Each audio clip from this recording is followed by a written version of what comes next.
নমস্কার। BSc third semester geography সকলকে আমার এই ক্লাসে স্বাগত। আজকে আমি ক্লাসে নতুন একটি টপিক আমি শুরু করতে চলেছি। এর আগে আমি তোমাদের ক্লাইমেটোলজি সম্পর্কে বিভিন্ন ধারণা আমি দিয়েছি, যেখানে ক্লাইমেটোলজির বিভিন্ন বিষয়বস্তু অর্থাৎ বায়ুমণ্ডল কী, বায়ুমণ্ডলের স্তরবিন্যাস, তার সাথে আমরা সূর্যরশ্মির তাপীয় ফল অর্থাৎ ইনসুলেশনের বিভিন্ন নিয়ন্ত্রক এবং হিট বাজেট এ সম্পর্কে অবগত হয়েছে। অর্থাৎ সিসি 5-এর জলবায়ুবিদ্যার যে থিওরিটিক্যাল পার্ট আমার ছিল, সেই থিওরিটিক্যাল পার্ট আমি সমাপ্ত করেছি আগের ক্লাসগুলোতে। তো আজকে আমি সিসি 5 থেকে সিসি 6-এ ঢুকতে চলেছি। সিসি 6-এর যে বিষয়টি অন্তর্ভুক্ত রয়েছে সেটি প্র্যাকটিক্যালের একটি বিষয় অন্তর্ভুক্ত রয়েছে, এবং প্র্যাকটিক্যালটা এখানে হাতে নাতে প্র্যাকটিক্যাল নয়, হাতে ধরে প্র্যাকটিক্যাল নয়, প্র্যাকটিক্যালটা হচ্ছে প্র্যাকটিক্যালেরই থিওরিটিক্যাল অংশ, অর্থাৎ প্র্যাকটিক্যালেরই থিওরিটিক্যাল পার্ট। তো সিসি 6-এ আমাদের যে বিষয়টি রয়েছে সেটা হচ্ছে স্ট্যাটিস্টিক্যাল মেথড ইন জিওগ্রাফি। কি বিষয়টি আছে? স্ট্যাটিস্টিক্যাল মেথড ইন জিওগ্রাফি, অর্থাৎ ভূগোলে পরিসংখ্যা পদ্ধতির প্রয়োগ। এটা যদি আমি বাংলা করি সেটা হচ্ছে ভূগোলে পরিসংখ্যান পদ্ধতি। অর্থাৎ ভূগোল বিদ্যায় পরিসংখ্যান পদ্ধতি বা রাশিবিজ্ঞান বা স্ট্যাটিস্টিক্স আমরা কিভাবে কোথায় অ্যাপ্লাই করব সেটি একটি অত্যন্ত গুরুত্বপূর্ণ বিষয়। তো এই বিষয়ের এই স্ট্যাটিস্টিক্যাল মেথড ইন জিওগ্রাফি এই বিষয়টির যে অংশটি আমি তোমাদেরকে পড়াবো সেটি হচ্ছে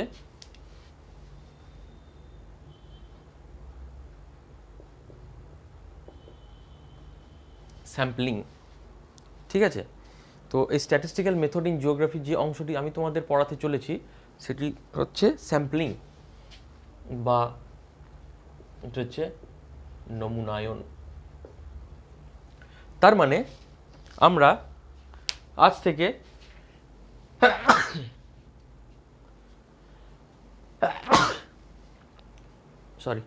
যে বিষয়টি পড়তে চলেছি সেই বিষয়টি সিসি 6-এর আমাদের কোর্স হচ্ছে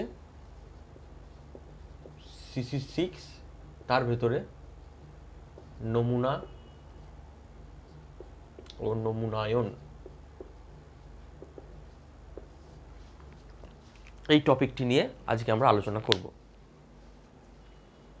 তো এই টপিকটি আমি শুরু করার সাথে সাথে আমি বলবো প্রত্যেক ছাত্রছাত্রীকে যে তারা খাতা পেন বের করে আজকের আমি যে ক্লাসটি নিচ্ছি তার একটা ছোট্ট সামারাইজ ফর্ম বা পুরো ক্লাসটার একটা সংক্ষিপ্ত যে ফর্মটা সেটা তোমরা খাতায় তৈরি করে রাখবে। না, আমি কি কি শব্দ বলবো সেই শব্দগুলোর ডেফিনেশন অর্থাৎ সংজ্ঞা, শব্দগুলোর ব্যাখ্যাকরণ, এগুলো প্রত্যেকটা তোমরা নিজেদের খাতায় কিন্তু লিপিবদ্ধ করবে।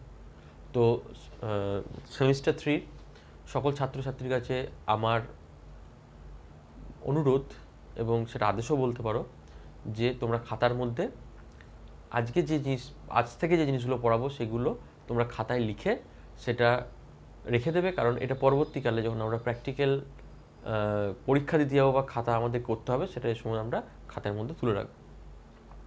তো আমরা আপাতত খাতার মধ্যে ক্লাস নোট হিসাবে এগুলোকে লিখে রাখবো, তারপর আমি যেরকমভাবে ইনফরমেশন দেবো খাতাটা আমরা সেরকমভাবে পরবর্তীকালে সাজিয়ে রাখবো। ঠিক আছে? তো আজকে আমি শুরু করছি সিসি 6-এর স্ট্যাটিস্টিক্যাল মেথড ইন জিওগ্রাফির যে অংশটি আমার পড়ানোর কথা সেটা হচ্ছে নমুনা ও নমুনায়ন।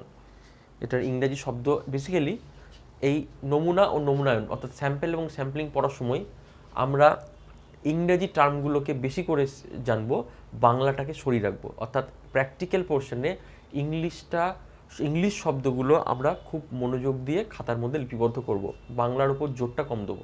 তাহলে আজকে হচ্ছে স্যাম্পল অ্যান্ড স্যাম্পলিং।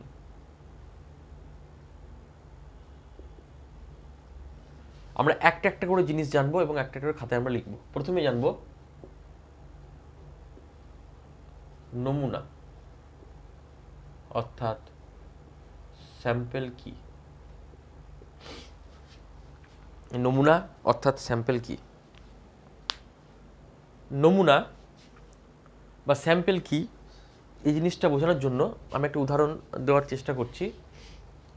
উদাহরণটা হচ্ছে এটাই যে আমি একটা বড় জিনিসকে জানার জন্য ওই বড় জিনিসের মধ্যে কোনো একটি অংশকে পরীক্ষা করে বড় জিনিসটা সম্পর্কে ধারণা লাভ করার পদ্ধতি হচ্ছে নমুনা।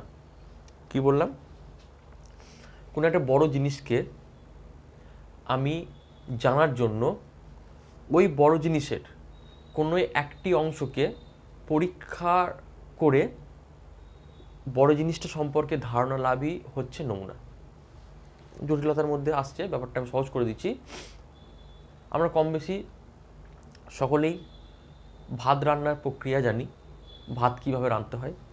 তো গরম জলে যখন চাল দেওয়া হয়, চাল দেওয়ার কিছুক্ষণ পর সেই চালটা সেদ্ধ হয়েছে কিনা বা সেই চালটা ভাতে কনভার্ট হয়েছে কিনা জানার জন্য আমরা কি করি, সেই হাঁড়ি থেকে কয়েকটা আমরা সেদ্ধ চাল বা যে ভাতটা তৈরি হলো সেটা তুলে দেখে নিই যে সেই চাল বা ভাতটা সেদ্ধ হয়েছে কিনা। সেখানে কিন্তু আমরা হাঁড়ির মধ্যে থাকা প্রত্যেকটা চালকে কিন্তু টিপে আমরা দেখি না, আমরা জাস্ট দুটো বা তিনটে বা চারটে যটা ওঠে আর কি একটা হাতা বা খুন্তির মধ্যে, ততগুলো সেদ্ধ চাল বা ভাতকে আমরা তুলে টিপে দেখে নিই যে যদি ওই চারটে চাল আমার হাতে তোলা ওই চারটে চাল যদি সেদ্ধ হয়, তাহলে আমরা কি বলতে পারি, ওই হাঁড়ির মধ্যে সমস্ত চালই সেদ্ধ হয়েছে। আবার যদি দেখি ওই চারটে চালের মানে সেদ্ধ হওয়ার হারটা কম, তার মানে আমরা কি করি, সঙ্গে সঙ্গে আমরা ভাতটা নামিয়ে দিই, আমরা কিছুক্ষণ পর আরও কিছুক্ষণ ফুটিয়ে আবার কয়েকটা চাল তুলে আমরা একটা চালকে টিপে দেখি যে সেই চালটা সেদ্ধ হয়েছে কিনা, তাহলে আমরা বুঝবো যে ভাতটা হয়েছে। তার মানে গোটা হাঁড়ির মধ্যে আমার কয়েক লক্ষ চাল পড়ে আছে, সে কয়েক লক্ষ চালের মধ্যে একটা চালকে আমি টেস্ট করে দেখছি যে চালটা আদৌ ভাতে কনভার্ট হয়েছে কিনা। একটা চাল যদি ভাতে পরিবর্তিত হয়, তাহলে আমার সেখানে সিদ্ধান্ত হচ্ছে না পুরো হাঁড়ির মধ্যে যত চাল আছে সবটাই কিন্তু ভাতে পরিণত হয়েছে। আর ওই একটা চাল যদি ভাতে পরিণত না হয় বা সেদ্ধ ঠিকঠাক না হয়, তখন আমরা বলতে পারি কি না এখনো পর্যন্ত ভাতটা হয়নি। তার মানে কয়েক লক্ষ চালকে রিপ্রেজেন্ট করছে একটা চাল, মানে ভাত হওয়ার জন্য কয়েক লক্ষ চালকে রিপ্রেজেন্ট করছে একটা চাল। তাহলে একটা চাল কিন্তু বলে দিচ্ছে পুরো হাঁড়ির ভেতরকার খবরটা। বুঝতে পারলাম? তার মানে পুরো হাঁড়ির ভেতরে যে চালটা আছে,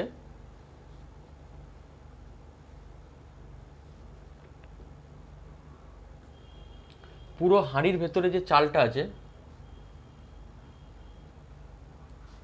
এই চালটাকে বলা হয় সমগ্রক বা পপুলেশন। পুরো হাঁড়ির ভেতরে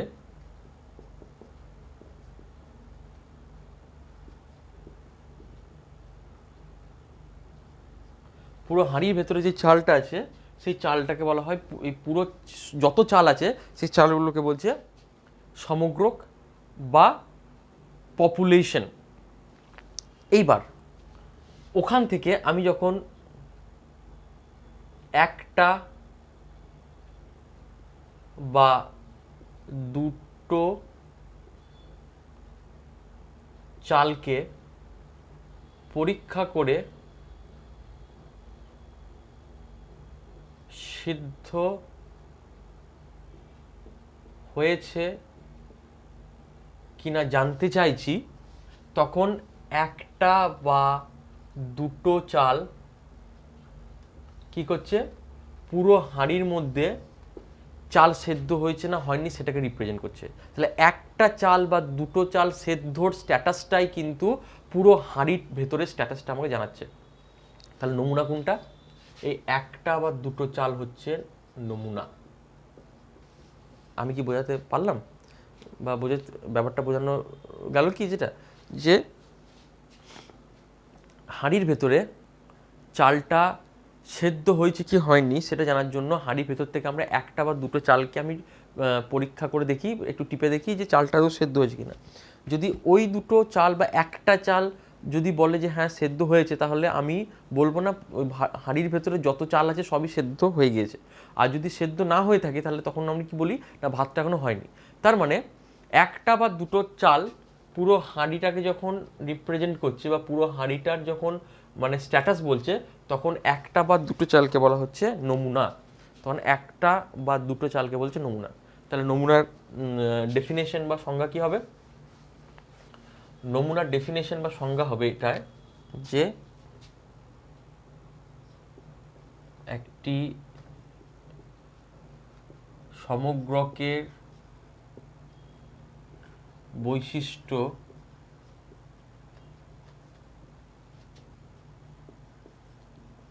জানার জন্য যে অল্প সংখ্যক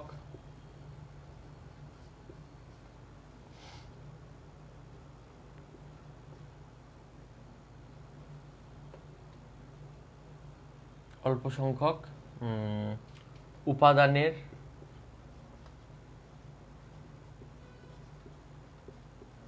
বৈশিষ্ট্য নির্ধারণ করে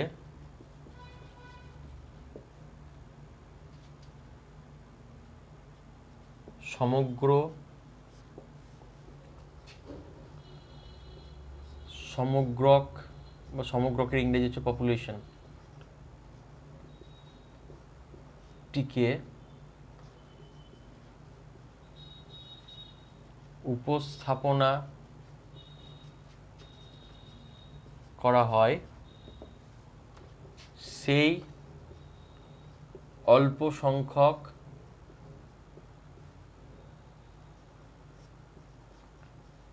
সমগ্রকের উপাদানকে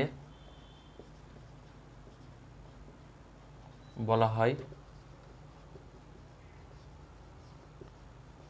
নমুনা। তাহলে আমি সংজ্ঞাটা লিখে দিলাম, এটা খাতায় নোট করে রাখবে। প্রত্যেক ছাত্রছাত্রীকে বলছি খাতায় এটা নোট করে রাখবে।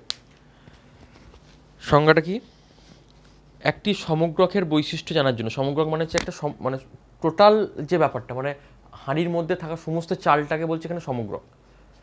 তো একটি সমগ্রকের বৈশিষ্ট্য জানার জন্য অল্প সংখ্যক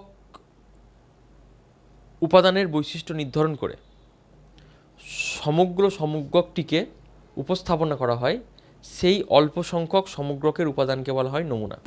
তাহলে এখানে কি বলছি, একটি সমগ্রকের বৈশিষ্ট্য জানার জন্য, সমগ্রকের বৈশিষ্ট্য মানে হচ্ছে যে আমার হাঁড়ির ভেতরে চালগুলো ভাতে পরিণত হয়েছে কিনা জানার জন্য।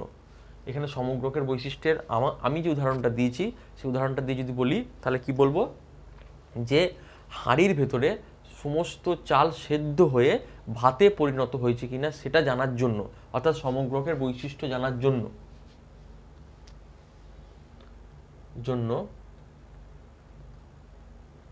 এটা আমি একটা কারেকশন করছি, ওই সমগ্রকের মানে ওই ভাতের হাঁড়ির অল্প সংখ্যক উপাদানের বৈশিষ্ট্য নির্ধারণ করে। ভাতের হাঁড়ির অল্প সংখ্যক উপাদান মানে কোনটা? অল্প সংখ্যক মানে হচ্ছে ওই যে একটা বা দুটো চাল আমি হাঁড়ি থেকে বের করে সেটা সেদ্ধ হয়েছে কিনা যদি আমি জানতে পারি, অল্প সংখ্যক উপাদানের বৈশিষ্ট্য নির্ধারণ করে, অর্থাৎ ওই একটা বা দুটো চাল সেদ্ধ হয়েছে কিনা সেই বৈশিষ্ট্য দেখে সমগ্র সমগ্রকটিকে উপস্থাপনা করা হয়। সমগ্রকটিকে উপস্থাপনা করা হয় মানে ওই একটা বা দুটো চাল যদি বলে দেয় ভাত হয়ে গেছে, তাহলে আমরা কি করব জানবো না, মানে পুরো ভাতটাই হয়ে গেছে, মানে একটা বা দুটো ভাত হয়নি, সেখানে যত চাল দেওয়া হয়েছিল সবগুলোই ভাতে পরিণত হয়েছে। তখন আমরা জানতে পারছি, তখন ওই অল্প সংখ্যক সমগ্র, ওই অল্প সংখ্যক যে সমগ্রক, অল্প সংখ্যক সমগ্র যে একটা বা দুটো চাল, তাকে বলছে নমুনা।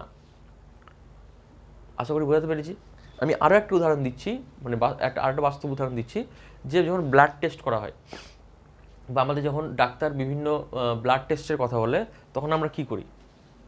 ব্লাড টেস্টের কথা যখন বলে তখন আমরা কি করি না, আমরা প্যাথোলজি সেন্টারে গিয়ে আমরা প্যাথোলজিস্টকে আমাদের প্রেসক্রিপশন আমরা শো করি যে আমাকে ডাক্তার এতগুলো ব্লাড টেস্ট করতে দিয়েছে। তখন প্যাথোলজিস্ট কী করে?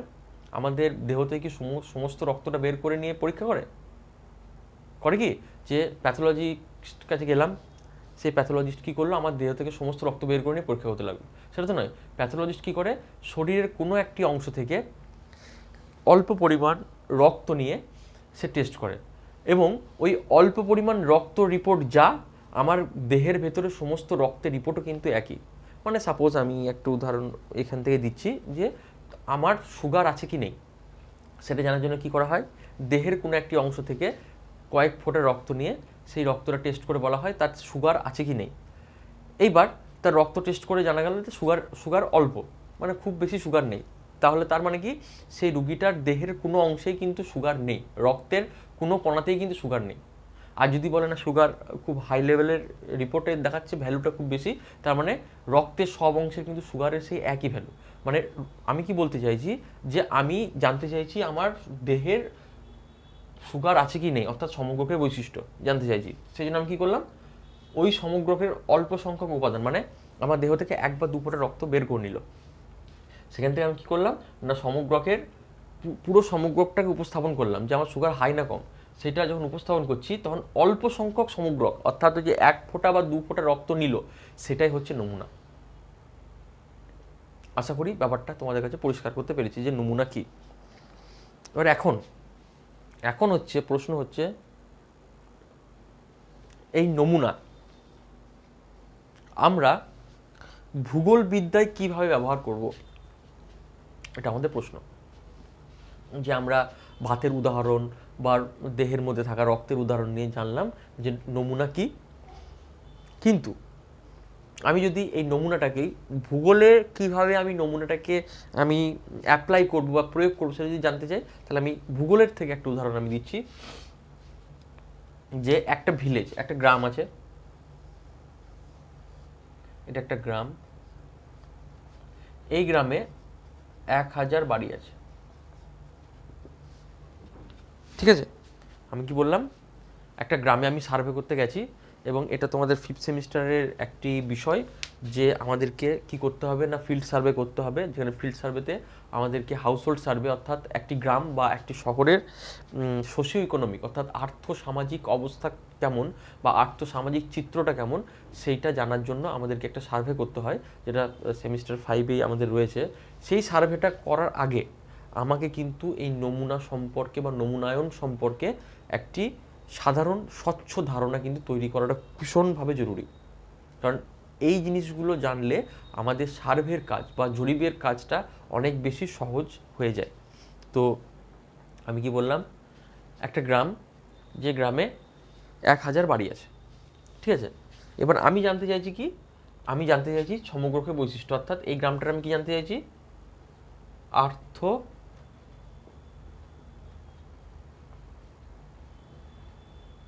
সামাজিক বৈশিষ্ট্য।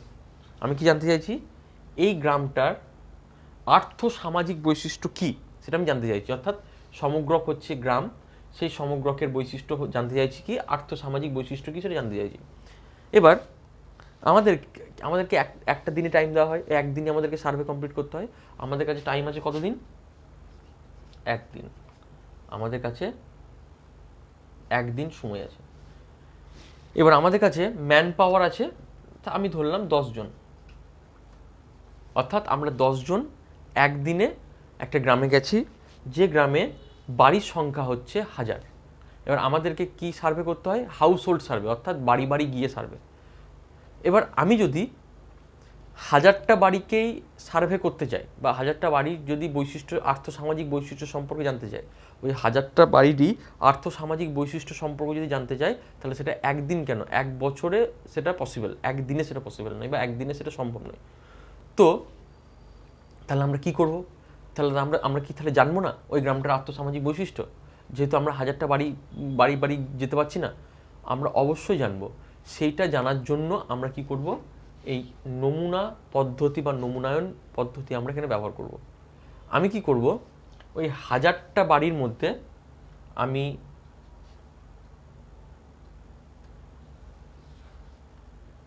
30টা বাড়ি আমি সার্ভে করলাম। 1000টা বাড়ি আমি সার্ভে করলাম না, সাপোজ 30টা একটু বেশি করলাম, 10 জন আছি তো, একজন আমি ধরলাম 5টা করে বাড়ি সার্ভে করছে। তাহলে একজন যদি 5টা করে, তাহলে 5 10 50টা বাড়ি। তাহলে একজন 5টা বাড়ি সার্ভে করলে 50টা বাড়ি সার্ভে হলো। তাহলে কি হলো? একদিনে ওই গ্রামে 50টা বাড়ি সার্ভে করা হলো। এইবার ওই 50টা বাড়ির আর্থসামাজিক বৈশিষ্ট্য আমার কাছে আছে, আমার জানা দরকার পুরো গ্রামটার আর্থসামাজিক বৈশিষ্ট্য আমি জানতে গেছি, কিন্তু আমাদের ম্যান পাওয়ার কম থাকার জন্য, সময় কম থাকার জন্য আমরা 1000টা বাড়ি আমরা সার্ভে করতে পারছি না বা পসিবল হচ্ছে না। তখন আমরা কি করলাম? আমরা যতজন ওখানে আমরা উপস্থিত ছিলাম, প্রত্যেকে আমরা 5টা করে বাড়ি সার্ভে করলাম। দেখা গেল কি 1000টা বাড়ির মধ্যে আমরা 5টা বাড়ি সার্ভে করে এসেছি, 1000টা বাড়ির মধ্যে আমরা 50টা বাড়ি সার্ভে করে এসেছি। এবার আমার কাছে কি আছে এখন? আমার কাছে আছে এখন এই 50টা বাড়ির আর্থসামাজিক বৈশিষ্ট্য।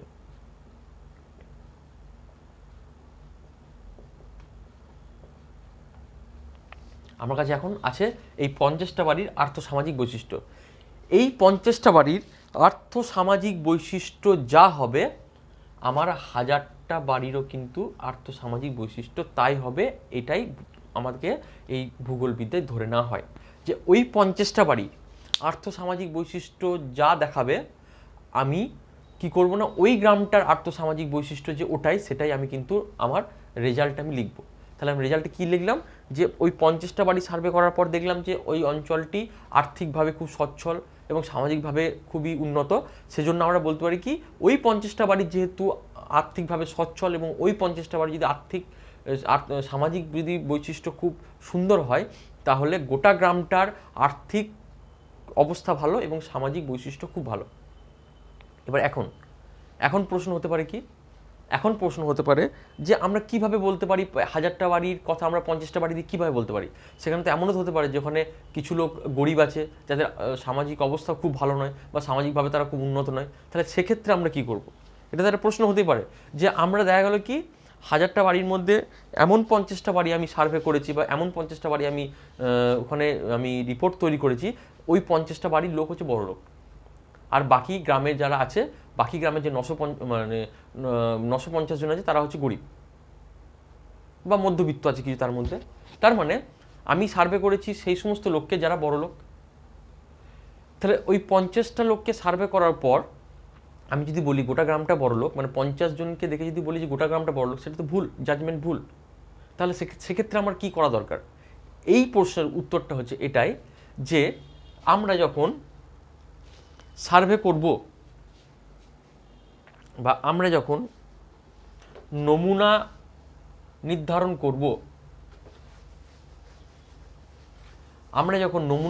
করব, তখন বিশেষ কিছু দিক আমাকে খেয়াল রাখতে হবে। অর্থাৎ যেটাকে বলছে নমুনা নির্ধারণের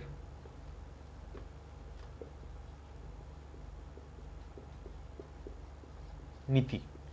অর্থাৎ আমরা যা খুশি করে নমুনা নির্ধারণ করতে পারি না। যে একটা গ্রামে যেখানে গরিব লোক আছে, সেখানে বড় লোক আছে, সেখানে মধ্যবিত্ত, 3টে শ্রেণীর লোক আছে। একটা গ্রাম যেখানে বড় লোক আছে, মিডিল ক্লাস লোক আছে, প্লাস সেখানে পুয়ার পিপল আছে, 3 ধরনের লোকই আছে। কিন্তু ভুল করে যদি আমরা শুধুমাত্র আমরা বড় লোকদের সার্ভে করি, তাহলে কি করবে? গোটা গ্রামটা রিপ্রেজেন্ট করবে যে গোটা গ্রামটা বড় লোক। তাহলে সেখানে ওই গ্রামটা কোনো সরকারি স্কিমের সুবিধা পাবে না। আমাকে সরকার থেকে যদি এরকম বলে তুমি গ্রামটার আর্থসামাজিক বৈশিষ্ট্য সার্ভে করে একটা টিম তৈরি করলো সরকার, যে বললো তোমাকে রিপোর্ট দাও, এবার ওরা কি করলো না, শুধুমাত্র বড় লোকটাকে সার্ভে করে বললো না গ্রামে সবাই বড় লোক, এটা তো কোনো রিপোর্ট হতে পারে না। বা সেই গ্রাম তারা তো সমস্ত সুযোগ সুবিধা থেকে বঞ্চিত হবে। যারা গরিব মানুষ, অ্যাকচুয়ালি যারা গরিব, তারা তো এদের রেসপেক্টে এরা যদি অনেকটাই গরিব, তো তাহলে তখন কি হবে না, এরা মানে এই বড় লোকদের সার্ভে করার জন্য কি হবে, গরিব বা মধ্যবিত্তরা পুরোপুরিভাবে মানে বঞ্চিত হবে সরকারি বিভিন্ন সুযোগ সুবিধা থেকে। সেই জন্য আমাকে নমুনা নির্ধারণের কিছু নীতি আমাকে এখানে ভাবতে হয়, যে যখন আমরা একটা গ্রামের নমুনা আমি নির্ধারণ করতে যাচ্ছি, সেই গ্রামটা সম্পর্কে আমার একটা স্বচ্ছ ধারণা আমার থাকবে, যে ওই গ্রামটাতে মোটামুটি 1000টা লোকের মধ্যে, 1000টা বাড়ির মধ্যে 100টা বাড়ি হচ্ছে,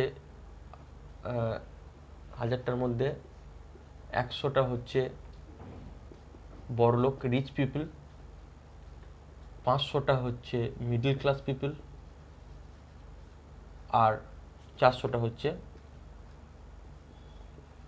পুয়ার। তাহলে এই ধারণাটা যদি আমার কাছে থাকে, তাহলে কি আমি শুধুমাত্র বড় লোকদেরকে সার্ভে করব না। আমি কি করব, ওই 100টা বড় লোকদের মধ্যে আমি 20টা বড় লোককে আমি সার্ভে করলাম,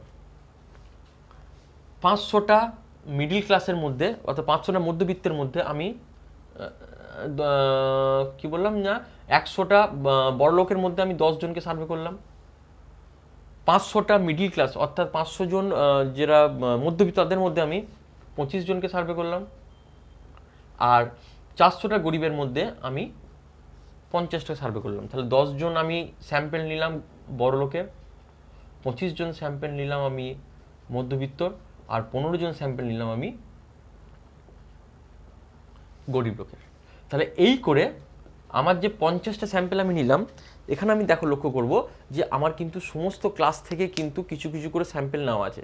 তাহলে যখন এই 50টা যখন আমি ক্যালকুলেট করব, এই 50টার আর্থসামাজিক বৈশিষ্ট্য যখন আমি নির্ধারণ করব, তখন আমি কি দেখব যে ওই গ্রামটার আর্থিক অবস্থা খুব ভালো নয়, খুব খারাপও নয়, এটা আমি দেখতে পাবো, বা সামাজিক অবস্থা ঠিক সেরকম দেখতে পাবো। তাহলে তখন কি করবে না, পুরো গ্রামটাকে কিন্তু সঠিকভাবে এই 50টা কিন্তু উপস্থাপনা করবে, এই 50টাই কিন্তু সঠিকভাবে রিপ্রেজেন্ট করবে গ্রামটাকে। তাহলে বোঝা গেল কি বললাম, যে আমরা শুধুমাত্র একটা শ্রেণীর মানুষের আমরা সার্ভে না করে, আমরা সেখানে অনেকগুলো শ্রেণীর মানুষকে আমরা সার্ভে করব, এবং সেখানে অনেকগুলো শ্রেণীর মানুষকে সার্ভে করার পর আমরা যে রেজাল্ট আমরা তৈরি করব, সেই আলটিমেট রেজাল্টটাই হবে কিন্তু ওই পুরো গ্রামটার বৈশিষ্ট্য। তাহলে এইটা হচ্ছে বেসিক্যালি ভূগোলে আমরা কিভাবে স্যাম্পেল এবং স্যাম্পেল ইউজ করতে পারি, বা কিভাবে ইউজ করব তার একটা আমি উদাহরণ আমি দিলাম। বেশ, এবার তাহলে নমুনা কি সেটা হলো। এবার আমরা জানবো নমুনায়ন কি। 2 নম্বর হচ্ছে নমুনায়ন বা স্যাম্পলিং।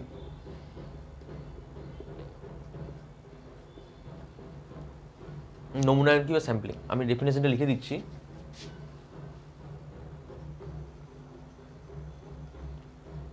যে পদ্ধতিতে একটি সমগ্রক থেকে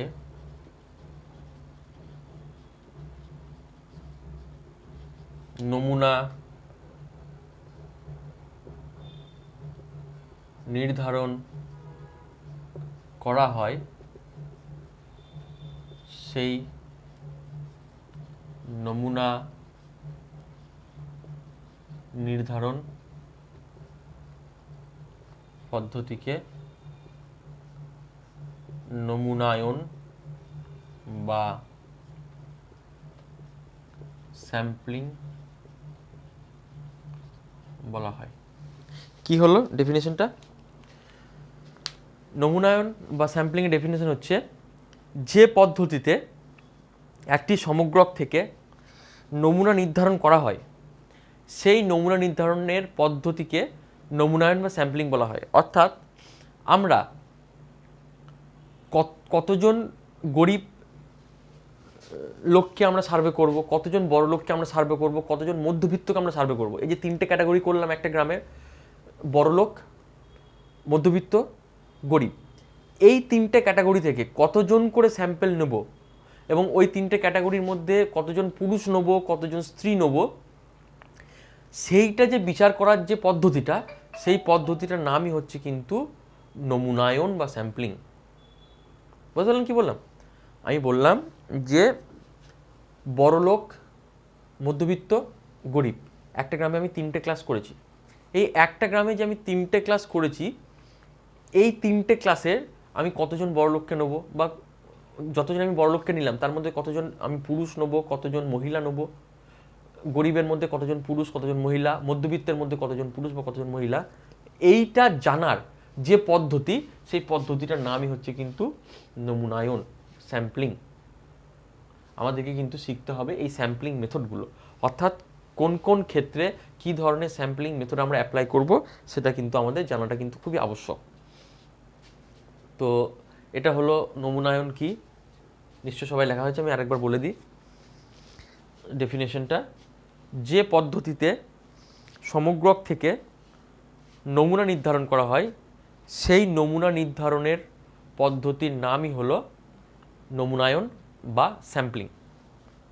এবার এখন আমরা একটা একটা করে শব্দগুলো শিখব। শব্দগুলো কি? প্রথম শব্দ হচ্ছে, এটা আমরা একটা হেডিং করব খাতার মধ্যে, খাতাটা হচ্ছে নমুনায়ন সম্পর্কিত কিছু টার্ম, কিছু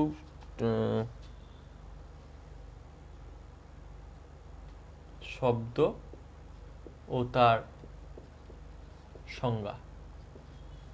নমুনায়ন সম্পর্কিত কিছু শব্দ ও তার সংজ্ঞা। প্রথম শব্দ সমগ্রক।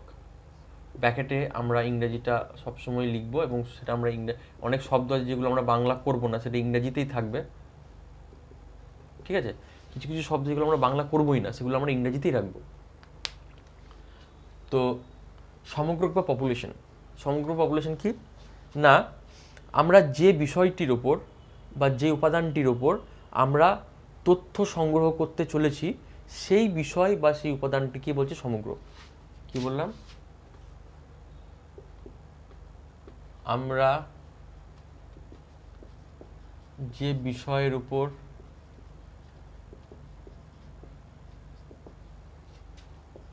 বা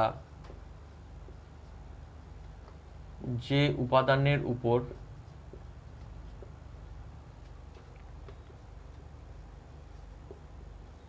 নমুনা সংগ্রহ করে থাকি, সেই সমগ্র বিষয়টিকে সমগ্রক বা পপুলেশন বলা হয়। ডেফিনেশনটা কি? ডেফিনেশনটা হচ্ছে, আমরা জানতে চাইছি সমগ্রক বা পপুলেশন কি। তো সমগ্রক বা পপুলেশনটা কি না, আমরা যে বিষয়ের উপর বা যে উপাদানের উপর নমুনা সংগ্রহ করে থাকি, সেই সমগ্র বিষয়টিকে সমগ্রক বা পপুলেশন বলা হয়। রিপিট করছি, আমরা যে বিষয়ের ওপর বা যে উপাদানের উপর নমুনা সংগ্রহ করে থাকি, সেই সমগ্র বিষয়টিকে সমগ্রক বা পপুলেশন বলা হয়। উদাহরণ, সঙ্গে সঙ্গে আমরা একটা করে শব্দ জানবো আর উদাহরণ দেবো। উদাহরণ হচ্ছে, ধরা যাক আমরা একটি গ্রামে সার্ভে করব। যদি ওই গ্রামে 1000টি বাড়ি থাকে, তখন ওই 1000টি বাড়িকে বলা হয় সমগ্রক। ঠিক আছে, বুঝতে পারলাম? কি বললাম? যে ধরা যাক আমরা একটা গ্রামে সার্ভে করতে যাচ্ছি, যদি ওই গ্রামে দেখা গেল কি ওই গ্রামে 1000টা বাড়ি আছে, তখন ওই 1000টা বাড়িকেই বলছি কিন্তু সমগ্র। এবার ওই 1000টা বাড়িতে যখন আমরা 50টা বাড়িকে সার্ভে করব তখন সেটা হবে নমুনা, কিন্তু সমগ্র বলতেও 1000টা বাড়ি। আরও উদাহরণ নেওয়া যেতে পারে যে আমি একটা হাসপাতালে সার্ভে করতে গেছি, তো ওই হাসপাতালে যত পেশেন্ট আছে, যত ডাক্তার আছে, যত নার্স আছে, তারা পুরোটা হচ্ছে একটা সমগ্র। হলো? তাহলে আমরা প্রথম শব্দ কি জানলাম? আমরা প্রথম শব্দ জানলাম সমগ্রক। এবার আমরা আসি দ্বিতীয় শব্দতে।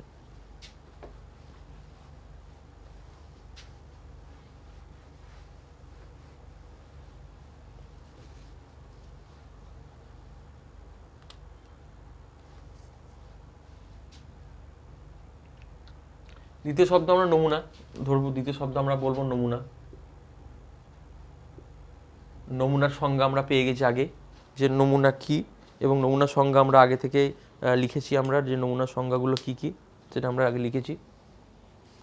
এইবার আমরা 3 নম্বর শব্দ সম্পর্ক, এইবার নমুনা যে সংজ্ঞাটা আমি আগে বললাম, সে সংজ্ঞাটা খাতায় লেখার পর এই নমুনা আমরা নির্ধারণ করব কিভাবে।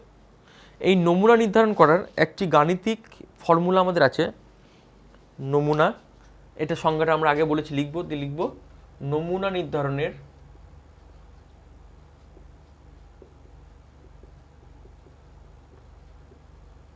একটি গাণিতিক সূত্র আছে, যে সূত্র দ্বারা আমরা কি করতে পারি না নমুনা কত নেব সেটা নির্ধারণ করতে পারি। সূত্রটা কি?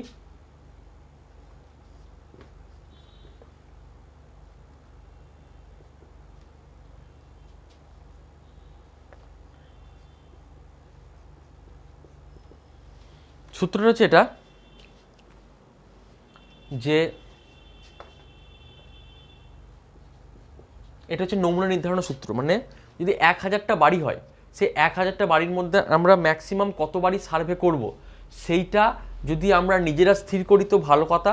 আর যদি নিজেরা স্থির করতে না পারি, যদি কনফিউশন হয় নিজেরা স্থির করতে, তখন আমরা এই ফর্মুলা দিয়ে আমরা স্থির করব যে 1000টা বাড়ির মধ্যে আমাদের কতগুলো বাড়ি সার্ভে করা উচিত। কতগুলো উচিত সেটা আমরা নিজেরাও স্থির করতে পারি, আর কতগুলো উচিত যদি আমরা নিজেরা স্থির করতে না পারি, তখন আমরা এই ফর্মুলাটা সাহায্য নেব। ফর্মুলাটা কি? নমুনা S = ছোটো হাতের n ডিভাইডেড বাই 1 + n ব্র্যাকেটের মধ্যে ছোটো হাতের E², যেখানে n মানে হচ্ছে কি, n মানে হচ্ছে যে ওই অঞ্চলটিতে টোটাল কতজন আর কি বলবো, মানে সমগ্র total number of population. n মানে হচ্ছে সমগ্রক বা পপুলেশন। মানে এখানে কত, আমার যেটা উদাহরণ আছে, এখানে আমার উদাহরণ অনুযায়ী হচ্ছে 1000টা বাড়ি। এটা লিখবে না খাতায়, এটা আমি উদাহরণ দিয়েছিলাম যেহেতু 1000 বাড়ি। তাহলে এই 1000টা বাড়ি হচ্ছে কিন্তু আমার n, আর ই হচ্ছে কি, ই হচ্ছে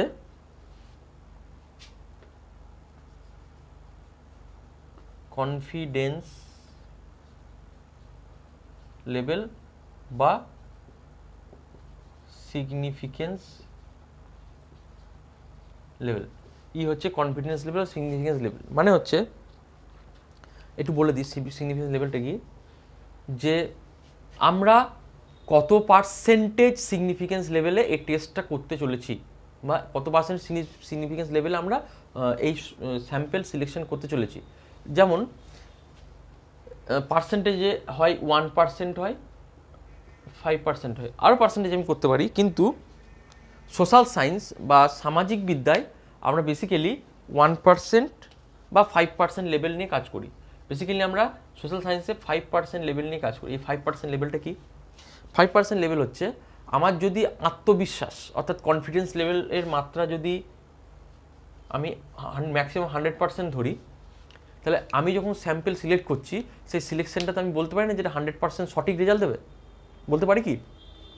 কোনো রেজাল্টই, মানে পরীক্ষা করা কোনো রেজাল্টই যে 100% সঠিক দিতে পারে, সেটাকে আমরা বলতে পারি আগে থেকে? সেটা তো বলতে পারি না। সেই জন্য কী করা হয়, সোশ্যাল সায়েন্স বেসিক্যালি জিওগ্রাফিতে কী করা হয়, ভূগোলে আমরা এই 100% আউট অফ 100% কনফিডেন্স লেভেলের মধ্যে আমরা কনফিডেন্স লেভেল ধরি 5%। 5% কনফিডেন্স লেভেল মানে হচ্ছে আমার যে রেজাল্টটি বেরোবে, সে রেজাল্টটি 95% কারেক্ট হবে, ওই রেজাল্টে আমার 95% কারেক্ট, আর 5% হচ্ছে আমার এরর থাকবে, ভ্রান্তি থাকবে বা ভুল থাকবে। তাহলে আমরা কি বললাম, এই কনফিডেন্স লেভেল যেটা ই বলে যেটা আমি চিহ্নিত করেছি, ই ছোটো হাতের, সেই ইটা হচ্ছে কনফিডেন্স লেভেল বা সিগনিফিকেন্স লেভেল, যেখানে কি বলছি না, যদি 100% যদি কনফিডেন্স লেভেল বা যদি আমার আত্মবিশ্বাসের মাত্রা হয়, সেখানে আমি 5% আত্মবিশ্বাস মাত্রায় যদি বা সিগনিফিকেন্স লেভেলে যদি সেটা আমি পরীক্ষা করি, তার মানে হচ্ছে আমার যে রেজাল্টটা বেরোবে সেই রেজাল্টটার মধ্যে ভুল বা ভ্রান্তির পরিমাণ হচ্ছে 5%, আর 95% হচ্ছে কারেক্ট। আর যদি 1% নিই, তার মানে কি 99% আমার রেজাল্টটা ঠিক আর 1% হচ্ছে ভুল। এটা হচ্ছে সিগনিফিকেন্স লেভেল, কনফিডেন্স লেভেলের যে বিষয়টা সেটা। এইবার সেটা আমরা এখানে কত ধরবো, আমি বললাম 5%, মানে 0.05, এই ভ্যালুটা ধরবো 0.05। 0.05 মানে হচ্ছে 5%, একে 100 দিয়ে গুণ করলে দেখো 1, 2, 5% হয়, 5 হয়। তার মানে আমি যদি একটা অঙ্ক দিই করতে, একটা অঙ্ক আমি তোমাদেরকে করতে আমি দিচ্ছি, যে অঙ্কটা আমি করতে দিচ্ছি, এটা তোমরা বাড়িতে বসে করে আমাকে উত্তরটা জানাবে, যে যদি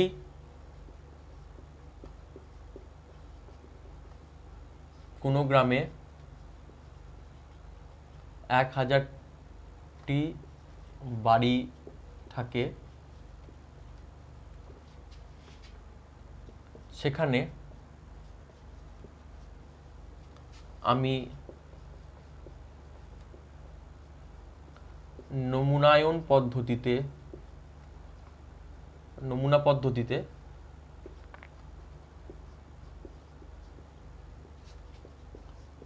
জরিপ করতে চাইলে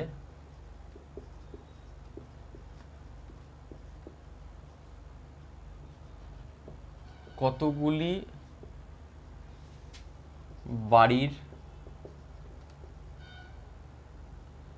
বাড়ি জরিপ করা প্রয়োজন।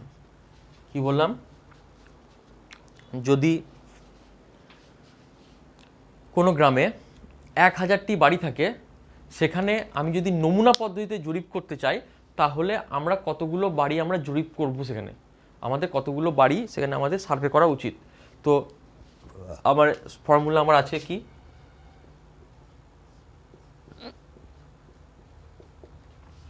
এটা হচ্ছে আমার ফর্মুলা। যে ফর্মুলার মধ্যে আমি কি করতে পারি, কি না, এই ফর্মুলাটা পুট করে আমি কতগুলো, এই 1000টা বাড়ির মধ্যে কতগুলো আমার ওই গ্রামে সার্ভে করা উচিত, সেটা সেই সংখ্যাটা বেরোবে। সেই সংখ্যাটা তোমরা এইখানে তোমরা বার করবে, আমি ফর্মুলা লিখে দিয়েছি, এখানে ডেটা বলে দেওয়া হয়েছে 1000টা, তাহলে আমার করাটা খুব ইজি। তাহলে উত্তর কত হবে সেটা আমাকে পরে আমাকে জানিয়ে দিও। তাহলে এই অঙ্কটা থাকলো, অঙ্কটা বার করতে চাইছি, যে কোনো গ্রামে যদি 1000টা বাড়ি থাকে, সেই 1000টা বাড়ির মধ্যে আমি কতগুলো বাড়ি ম্যাক্সিমাম সার্ভে করা উচিত, সেটা যদি আমি নমুনা পদ্ধতিতে দেখতে চাই, তাহলে তার সংখ্যাটা কত হবে। তখন আমি এই পদ্ধতিটা, মানে এই ফর্মুলাটা ব্যবহার করে আমি তার সংখ্যাটা বার করতে পারি।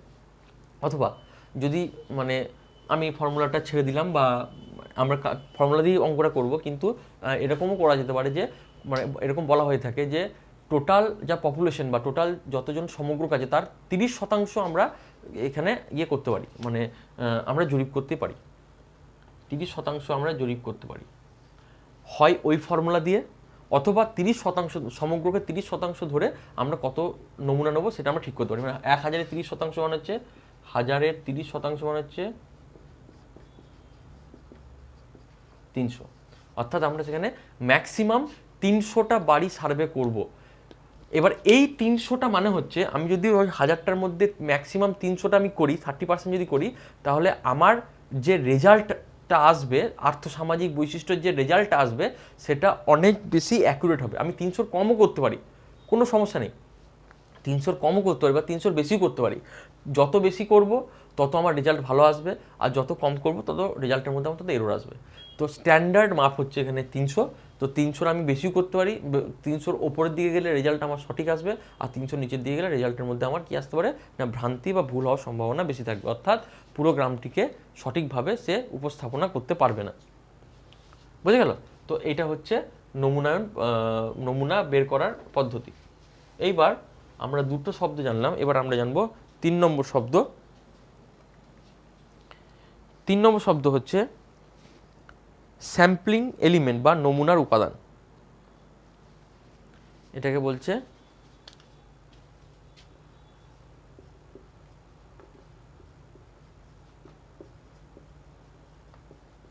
উপাদান বা একে বলছে স্যাম্পলিং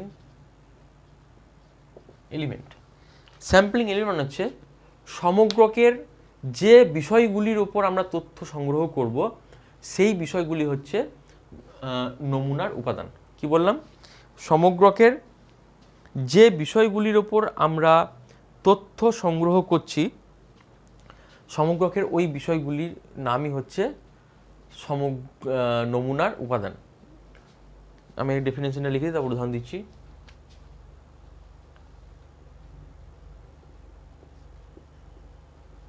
সমগ্রকের যে বিষয়গুলির উপর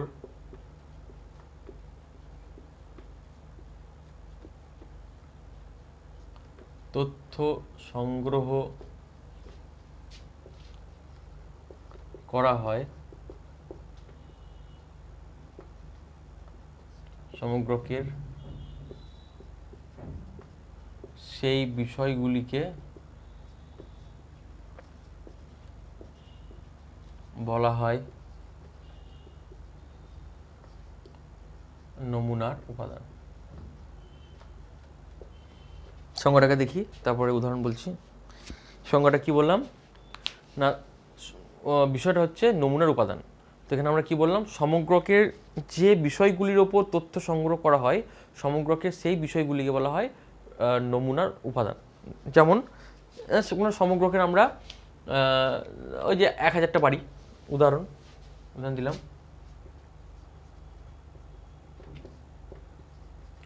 1000 বাড়ির জনসংখ্যার বৈশিষ্ট্য,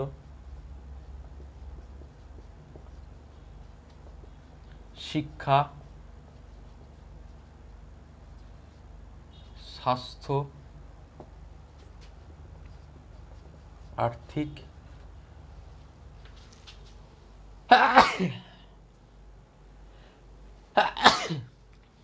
অবস্থা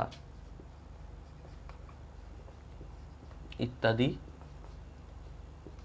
হলো নমুনার উপাদান। দেখো উদাহরণ কি বললাম, ওই যে 1000টা বাড়ি আমরা নিয়েছি, ওই যে 1000টা গ্রামে যে 1000টা বাড়ি আমি সার্ভে করতে গেছি, ওই 1000টা বাড়ির আমি জানতে চাইছি জনসংখ্যার বৈশিষ্ট্য কী, মানে কতজন পুরুষ আছে, কতজন মহিলা আছে, সেখানে কতজন বাচ্চা আছে, তাদের মানে কি বলবো, তাদের বয়স কত জানতে চাইছি। জানতে চাই শিক্ষা, মানে কে কতদূর পড়াশুনো করেছে, তা কার কটা ডিগ্রি আছে। স্বাস্থ্য, মানে স্বাস্থ্য ব্যবস্থা তাদের কেমন, ডাক্তারের কাছাকাছি কাছাকাছি ডাক্তারখানা আছে কি না, তারা ওষুধগুলো সহজে পায় কি না, তাদের আর্থিক অবস্থা কেমন, তারা কত ইনকাম লেভেল কত পরিবারের, এবং সেখানে যদি পরিবারের মানে কতজন ইনকাম করে সেটা জানতে চাইছি। এইগুলো যখন জানতে চাইছি, মানে যে বিষয়গুলি সম্পর্কে আমরা তথ্য জানতে চাইছি সেই বিষয়গুলি হচ্ছে কিন্তু তোমার নমুনার উপাদান। তাহলে যে বিষয়গুলি সম্পর্কে আমরা তথ্য জানতে চাইছি বা যে বিষয়গুলি সম্পর্কে আমরা তথ্য কালেক্ট করব বা ডেটা কালেক্ট করব সেই বিষয়গুলি হচ্ছে নমুনার উপাদান। আমরা যখন সার্ভে করতে যাব বেসিক্যালি আমরা এই ধরনের বিষয়বস্তুর উপরই আমরা তথ্য সংগ্রহ করি, যে একটা বাড়িতে কতজন লোক আছে, কতজন পুরুষ আছে, কতজন মহিলা আছে, তার কতজন ছোট ছেলে আছে, কতজন ম্যারিড অর্থাৎ কতজন বিবাহিত, কতজন অবিবাহিত লোক আছে, এবং তাদের শিক্ষা কেমন, মানে তার কে কতদূর পড়াশোনা করেছে, কে কোন মানে কে মাধ্যমিক পাস করেছে, কে উচ্চ মাধ্যমিক পাস করেছে, কে গ্র্যাজুয়েশন পাস করেছে, কে MA পাস করেছে।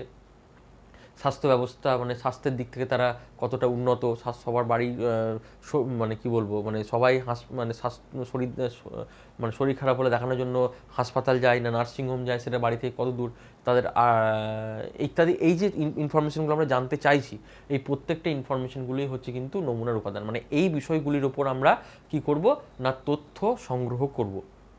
ওই 1000টার মধ্যে কটা বাড়ির তথ্য সংগ্রহ করবো, এরকম আমরা 300টা বাড়ির তথ্য আমরা এরকম করে সংগ্রহ করবো। যদি আমরা 30% করি তাহলে 300 হয়, আর যদি আমরা অঙ্কের মধ্যে করি তাহলে কত হচ্ছে তোমরা দেখে এটা বলবে। বেশ, এইবার আমি পরের যেটা শব্দ সেটাতে আসি, 4 নম্বর।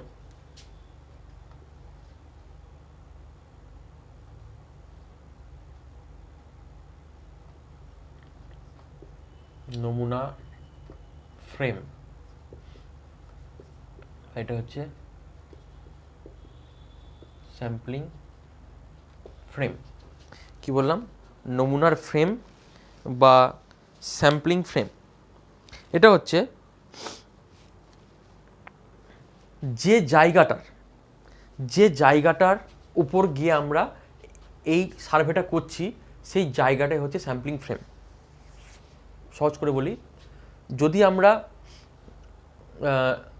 রুগী, নার্স, ডাক্তার নিয়ে যদি আমরা সার্ভে করতে যাই, তাহলে স্যাম্পলিং ফ্রেম কী হবে? হসপিটাল। যদি আমরা কোনো স্থানের আর্থ সামাজিক বৈশিষ্ট্য জানতে পারি, তাহলে তার ফ্রেম কী হবে? একটা গ্রাম হতে পারে, সেই ফ্রেম একটা শহর হতে পারে। যদি আমরা কোনো একটা জায়গার যে ভোটিং সিস্টেম, মানে কতজন ভোটদাতা আছে, কতজন ভোট দেয়, এটা নিয়ে যদি জানতে চাই, তাহলে একটা পঞ্চায়েত হতে পারে, একটা মিউনিসিপ্যালিটি হতে পারে, একটা ওয়ার্ড হতে পারে। ঠিক আছে, বলতে পারলাম? তাহলে স্যাম্পলিং, যে জায়গাটার উপর আমরা তথ্য সংগ্রহ করছি, সেই জায়গাটা হচ্ছে স্যাম্পলিং ফ্রেম। তাহলে কি লিখব? যে স্থানের সম্পর্কে বা যে জায়গার উপর আমরা তথ্য সংগ্রহ করি, তাকে বলা হয়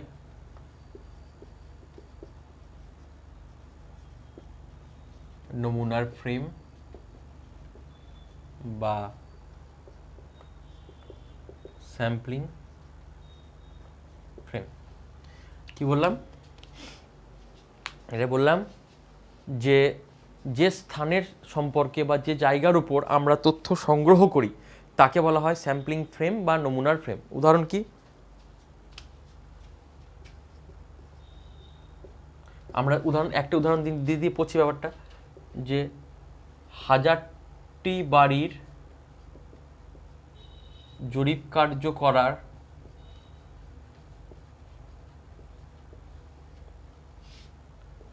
নমুনার ফ্রেম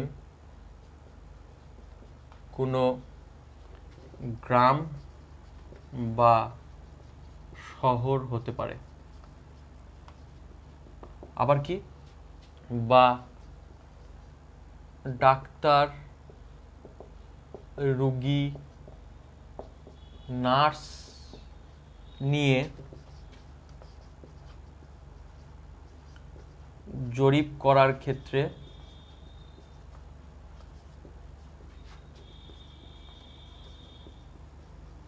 নমুনার ফ্রেম হাসপাতাল বা নার্সিং হোম হতে পারে। তাহলে কি উদাহরণ দিলাম? উদাহরণ দিলাম যে 1000টি বাড়ি যেটা আমি সার্ভে করেছি, যে জরিপ কার্য করতে চলেছি, সে 1000টি বাড়ির জরিপ কার্য করার নমুনার ফ্রেম হতে পারে কোনো একটা গ্রাম বা শহর, মানে কোনো একটা শহরের উপর আমরা সেই 1000টা বাড়ি সার্ভে করতে গেছি, বা কোনো একটা গ্রামের আমরা সার্ভে করতে গেছি।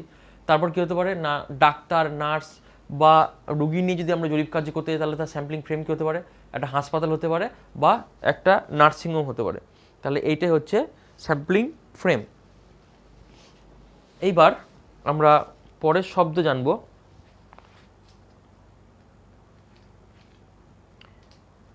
পরের শব্দ হচ্ছে টার্গেট পপুলেশন। Target population.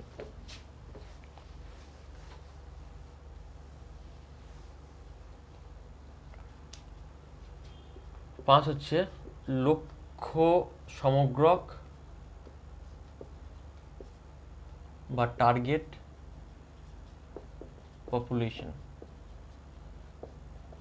এই টার্গেট পপুলেশন বা নমুনার মধ্যে বিশেষ কিছু পার্থক্য নেই।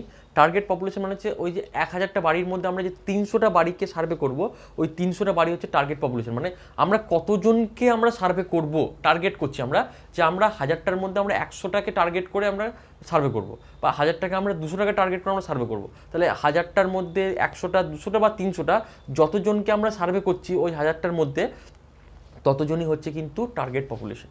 টার্গেট পপুলেশনটা আমরা যদি ডেফিনেশন দিই তাহলে কি হবে? টার্গেট পপুলেশন ডেফিনেশন হচ্ছে যে একজন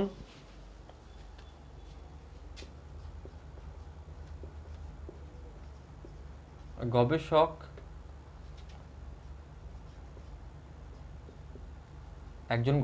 যতগুলি নমুনার ভিত্তিতে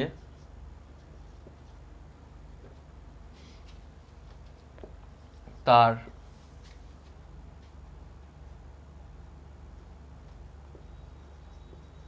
গবেষণার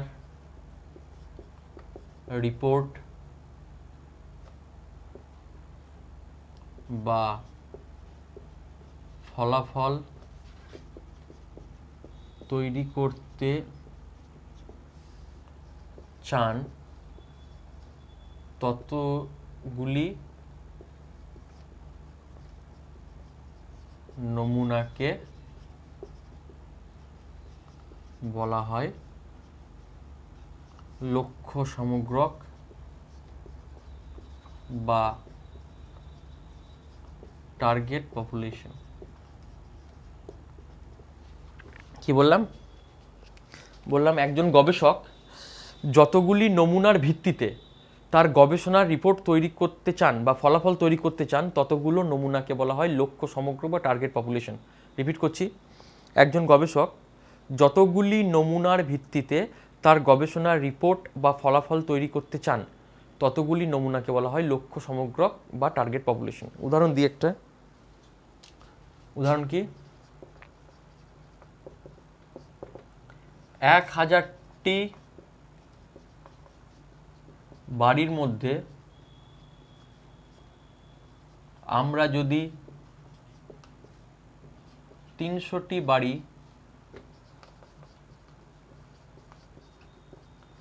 জরিপ করি তাকে বলা হয়, তখন ওই 300টি বাড়িকে বলা হয়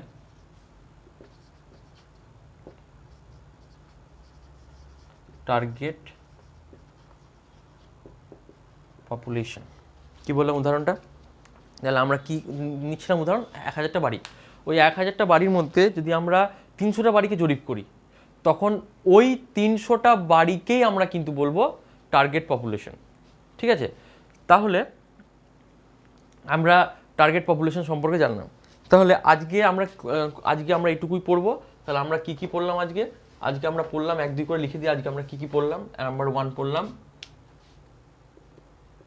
নমুনা, 2 পড়লাম নমুনায়ন, 3 পড়লাম সমগ্রক, তারপরে পড়লাম পপুলেশন, তারপর পড়লাম কি নমুনা নির্ধারণের ফর্মুলা, নির্ধারণের সূত্র, তারপরে পড়লাম কি নমুনা ফ্রেম,